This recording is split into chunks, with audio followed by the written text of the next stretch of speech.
Euzubillahimineşşeytanirracim. Bismillahirrahmanirrahim.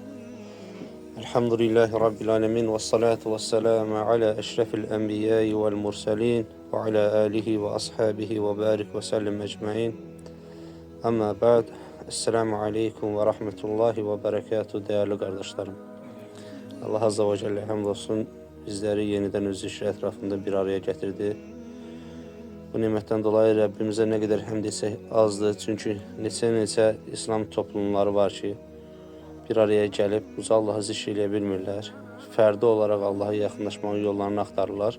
Allah Azze ve Celle bizlere belirli bir nimeti daddırıb, bizleri kardeş olarak bir araya getirib.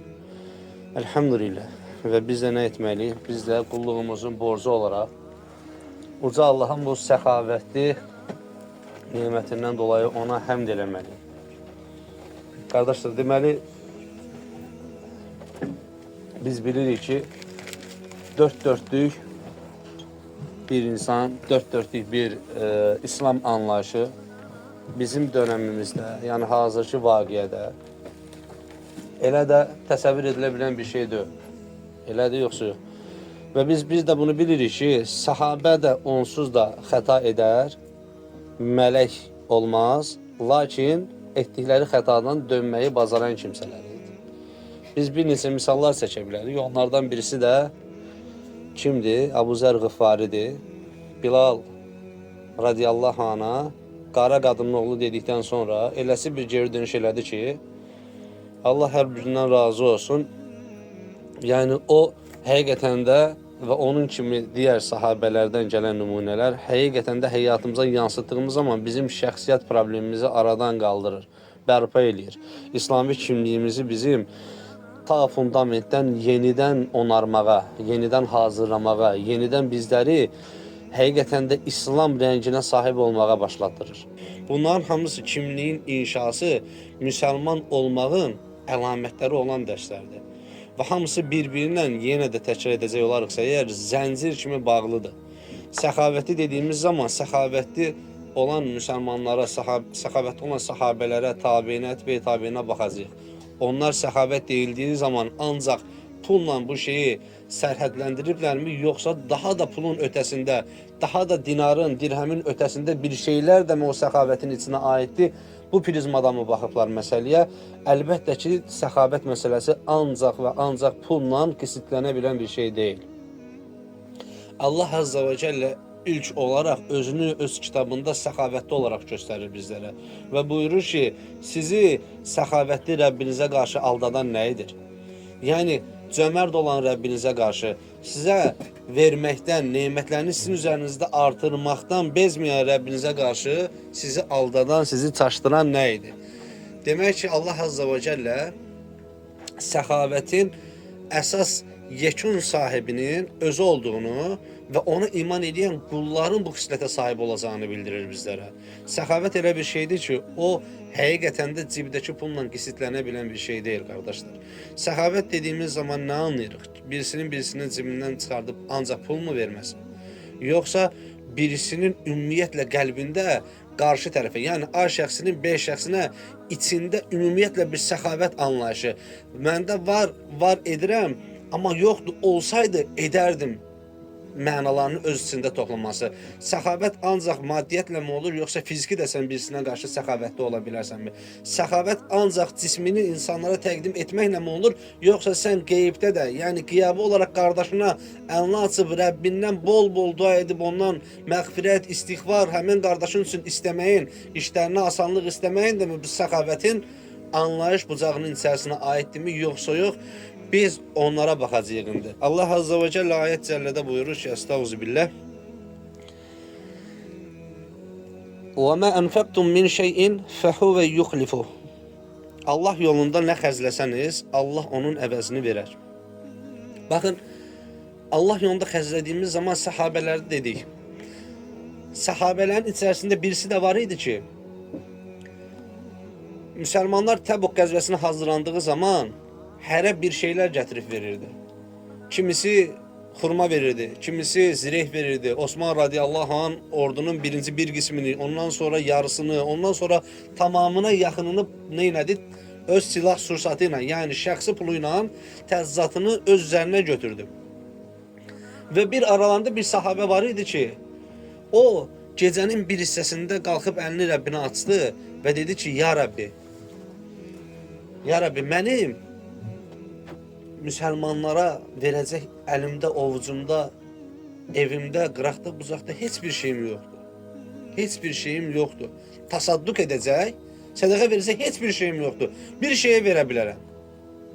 O da çiğnənmiş, tapdanmış qürurumu sənin yolunda sədəqə eləyə bilərəm. Qardaşlarıma haqqımı halal eləyərəm, o halallığı sənin yolunda sədəqə eləyə bilərəm. Peyğəmbər sallallahu aleyhi və səlləm gəlir sabah namazından sonra deyir ki, bu gün deyir kim Rəbbinə elə bir sədəqə, elə bir tasadduqda bulundu ki, Allah və səma əhli ondan razı qaldı. Hansı ki bilir, Cəbrail kimliğini də xəbər verib həmən insana. O da deyir ki, mən haqqımı halal eləməyim, qardaşlarımı mənim nəfsimə toxunmalarını, qururumu əzməklərini, sədəqə verməyim, Osmanın bütün bir ordunu silah-sursatla təchizat etməyindən daha üstün ola bilməz deyə düşünür. Peyğəmbər sallallahu aleyhi və səlləm işarə edir o kimsəyə və qayıdır, deyir ki, Rəbbin səndən bu gecə öyündü deyir. Bu gecə öyündü. Bax, səxavət bəzən qardaşlarının səni incitməsini onlara bağışlamağındır. Səxavət onlara Allaha şikayət eləmək yox da, onlar üçün Allaha dua eləməkdir bəzən. Və gözlə görülən səxavətə gəlsə əgər, səxavətli olmağın gözlə görülən növünə gəlsək, bu təbii ki, malla olan bir şeydir. Canla da ola bilər, əsasən malla olan bir şeydir. Bir gün bir məcnun o vaxt elələrinə məcnun deyirdilər. Bir də bir adları var idi. Estağfurullah lazım. O adları onu unuttum. Demək, o insan bir gün xəlifələrdən birisi yolla getdiyi zaman onun qarşısına çıxır. Səhv eləmirəmsə, Əməvi xəlifələrindən birisi onun qarşısına çıxır. İmam Şafi dönəmində olur. Və xəlifə ona sual verir, nə istəyirsən, nə istəmirsən, qarnın acıdır, toxdur və s. və ilaxır. O da xəlifəyə deyir ki, sən mənə mənim qarnımı, yəni maddi və mənəvi, daha doğrusu maddi və cismani ehtiyaclarımı doyuracaq şeylərdən xəbər verdin, suallar verdin. Mən də sənə mənəvini bərpa edəcək şeylərdən deyir, xəbər verimmi deyir. O da deyir ki, mən səni dinləyirəm deyir, can qulağıyla. Deyir, insanlara qarşı çox səxavətli ol. Şübhəsiz ki, səxavət insanın deyir, əksikliklərini unutdurar. Və bir müddətdən sonra insanların əksikliklərini görməzdən gətizdirər və bir müddətdən sonra insanların zehnindən onu silər. Yəni, o qədər səxavətli olarsan ki, sənin naqis əməllərini insanlar görməməzlikdən gələr, görməməyə başlar. Çünki səxavət elə bir şeydir. Verən əl həmişə sənin o nöqsanlarını qarşı tərəfə unutdurur, ayıblarını unutdurur. Deyir, səxavətli ol. Deyir, etdiyin əməlləri Rəbbindən bil, görünəndə etməyə çalışdığın qədər, görünməyəndə də etməyə cəhd göstər. Yəni, pulla etdiyin qədər, bir zikr etdiyimiz səxavət formasını da həyata keçir, ihya elə. Anlaşıldı? Yəni, dua elə, müsəlmanlara dua elə. Ətrafında olan insanların hidayəti üçün, onlara xeyrin isabət etməsi üçün dua elə. Və qardaşlar, bərabərlikdə üçüncü olan fiziki səxavət, yəni canınla orada iştirak etmək. Canla orada iştirak etmək dediyimiz zaman nə anlayırıq bundan? Yəni sənin malın yoxdur, tamam mı? Təheccüdə də qalxa bilmirsən, Allah subhanət Allah halını düzəltsin. Sən nə inirsən? Sən artıq həmən qardaşının fiziki bir işi varsa əgər, xeyrə bir addım atıbsa, toyma etmək istəyir, qapısında bir şey mi eləmək istəyir, ümumiyyətlə evindən bir şey mi çıxacaq, evinə bir şey mi girəcək, bunların hamısında çalışıb o qardaşın halından xəbərdar olmalısan. Baxın qardaşlar, bir vaxtlar rabitə və texnologiya vəsaiti yox idi, vasitəsi yox idi. Amma yaxınlıqda qalan, yəni Həsən Əl-Bəsrin deyimi ilə desək əgər, 40 ev sağından, 40 ev sol ve sağından ve arkasından bu müşahidə altında kalan insanlar birbirinden yeteri kadar maraqlanırdı. Birbirinin haklarını yeteri kadar riayet edirdi ve birbirlerinin üzerinde bu səxavət formalarını icra edirdilər. Lakin biz bu kadar texnolojiyanın irəlilədiyi zamanında birbirimizden xəbərsizik. Ya paxıllıq edirik həqiqətən, ya belə deyim, qiymamazlıq edirik, ya da adı nədirsə həqiqətən, yəni insanoğlu gərək özü daxili mühasibət eləyib bu adı qoysun. Ki mənim etdiyim nədir? Qardaşımla niyə də maraqlanmayım axı? Niyə də ondan iki kəlmə bir şey yazmayayım? Küsəmmi?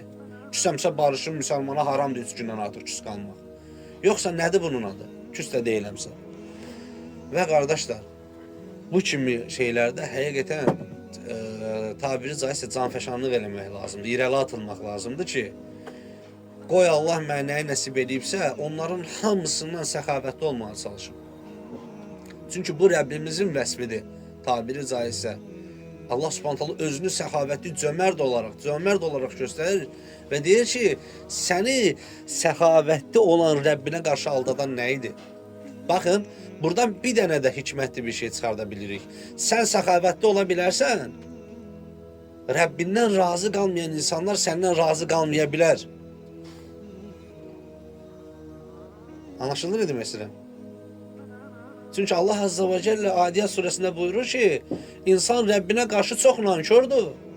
Sonrasında da canalcı bir dənə ayəti arxasıca getirir ki, və özü də buna şahiddir. Özü də şahiddir ki, insan həqiqətən Rəbbinə qarşı, o səxavətli Allaha qarşı nankördür, necə nankördür.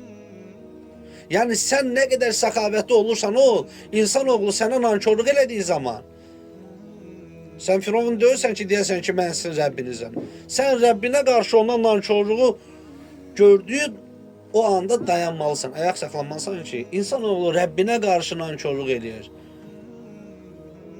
Cavi, sənin səxavətli olmağın nədir ki, qardaşın indi sənə nankörlük eləyəndə bu sənin nəfsinə ağır gəlsin.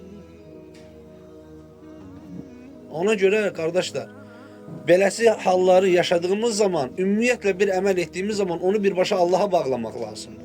Ki, yəni bu Allahdandır. Onu Allaha bağladığın zaman insan oğlundan nə görürsən gör, o sənə ağır gəlməz. Çünki Allah Subhanahu taala həqiqi möminlərin vəsfindən danışdığı zaman buyurur ki, onlar qınayıcının qınağından qorxmazlar. Boşsuz olan məclislərdən yan keçərlər. Birisi səni qınaya bilər. Birisi sənin etdiklərini görməzdən də gələ bilər. Ama sən ona görə eləmirsən ki. Sənin misyan nədir? Peyğəmbərlərin o sözü. Mənim əzrim aləmləri Rəbb olan Allahın qatındadır. Vəssalam. Və biz bunu şərtləşmədə cənnəti qazanmaq üçün eləmirik ya. Onsuz da Allah bu ticarəti bizlə bağlayıb. Yenə təkrar etmiş kimi olacaq bəlkə də, amma biz bunu uca Allahın rızasını qazanmaqdan ötürü edirik. Və malı verdiğimiz zaman Peyğəmbər ailəsindən bir insanın bariz nümunəsinə şahid oluruq. Allah Rasulunun dili ilə sallallahu aleyhi ve sellem.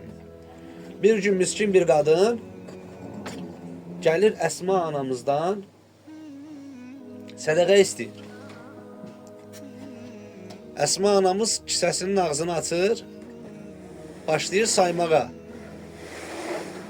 saymağa və bir qədər əlinə 2 dinərmi, 1 dinərmi, o günün pul vahidin dirhəmmi, nə qədərsə ovucun içine alıp o qadına verməyə.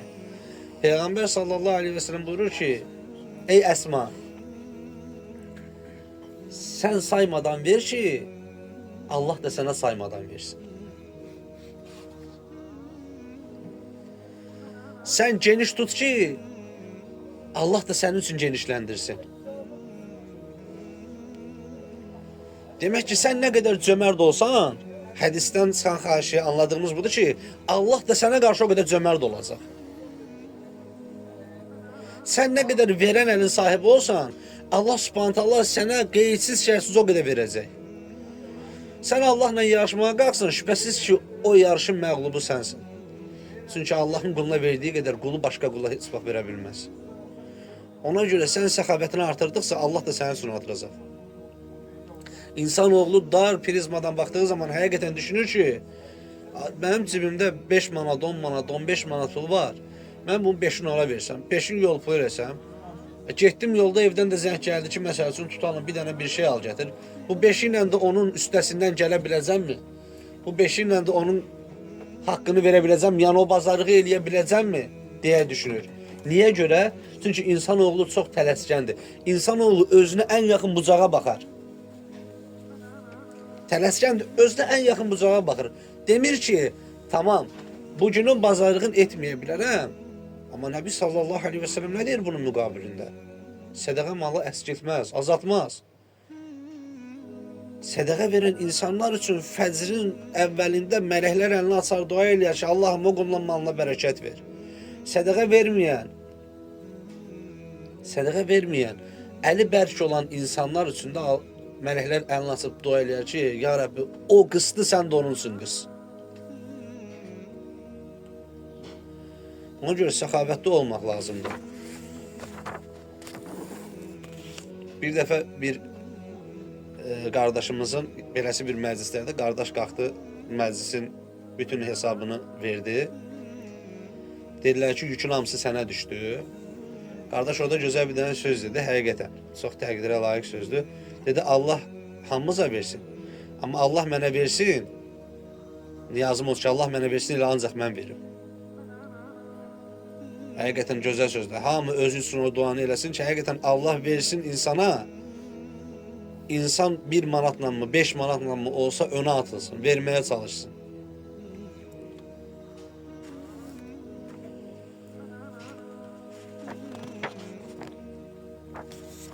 Bakın, Peygamber sallallahu aleyhi ve sellem bize dünyadaki 4 cür insanın halını haber verir. Bunlardan birincisi Allah'ın mal ve elm verdiği kəsdir. Hem mal verib, Allah subhanahu bu insana, hem de elm verib. O malını, elmini layiqincə xərcləyər. Yəni uca Allahın rızası yolunda nə edir? Tasarruf eləyər, paylayar, bölər. Anlaşıldı mı? İkincisidir, Allah'ın elm verdiği, lakin mal vermədiyi kimsədir. O da deyər ki, eğer Allah subhanahu da mənə versəydi, ona verdiği kimi versəydi, şübhəsiz mən də onun kimi eləyərdim, deyir. Nəbi sallallahu aleyhi ve sellem buyurur ki, onların hər ikisi sevap baxımından eynidir. Elm var axı. Rəbbi bilir ki, quluna versəydi o malı, o da o birinciyə verdiği kimi, birincinin etdiyi kimi edəcəkdi. İkinciyə lakin elm verib mal verməyib və birincini nisbət göstərərək ikinci elmi olub mal olmayan deyir ki, eğer məndə də olsaydı, mən də onun etdiyi kimi eləyərdim. Sırf Allah'ın rızası üçün xərcləyərdim, deyir. Onların hər ikisi sevap baxımından eyni, deyir Allah Resulü sallallahu aleyhi ve sellem. Qaldı diğer ikisi. Üçüncü və dördüncü. Allah subhanahu ta'ala'ya üçüncüyə elm verməyib, lakin mal verib. O malını Allah'ın rızası xaricində hər yerdə sərf eləyir. Allah'ın rızasını o məsələyə qatmır. Mülkün sahibinin Allah olduğunu fəhm etmir. Və dördüncü nə deyir? Dördüncü də deyir ki, ona artıq dördüncüyə nə mal verilib, nə elm. Üçüncüyə nə oldu? Elm verilmədi, mal verildi. Dördüncüyə nə mal verilib, nə elm.